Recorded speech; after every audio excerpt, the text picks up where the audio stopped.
కానీ ఎక్కడ కూడా నేను తెలంగాణ బిడ్డలని తెలంగాణ ప్రజల్ని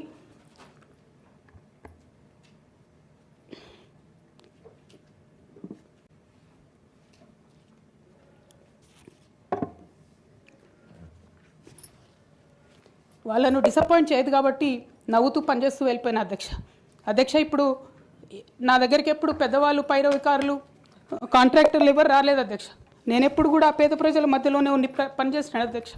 నా దగ్గరికి వచ్చినటువంటి బీడీ కార్మికులు కావచ్చు, బీడీ టేకేదారులు కావచ్చు, అంగన్వాడీ టీచర్లు కావచ్చు, ఆశా వర్కర్లు కావచ్చు, ఐకేపీ ఎంప్లాయీస్ కావచ్చు అధ్యక్ష, అదేవిధంగా జిహెచ్ఎంసీ కార్మికులు కావచ్చు అధ్యక్ష, టీచర్లు కావచ్చు అధ్యక్ష, నిరుద్యోగులు కావచ్చు, ఆడబిడ్డలు కావచ్చు, సింగరేణి ఉద్యోగులు కావచ్చు, కరెంట్ ఎంప్లాయీస్ కావచ్చు, ఎవరు వచ్చినా అధ్యక్ష నేను కాదనకుండా నాకెంత వీలైతే అంత పనిచేసి పెట్టేటటువంటి ప్రయత్నం చేసిన అధ్యక్ష.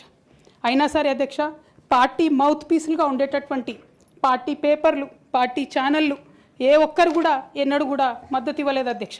అయినా సరే ధైర్యం వదులుకోకుండా మొక్కువని ప్రయత్నంగా నేను ప్రయత్నం చేస్తూనే వెళ్ళాను అధ్యక్ష.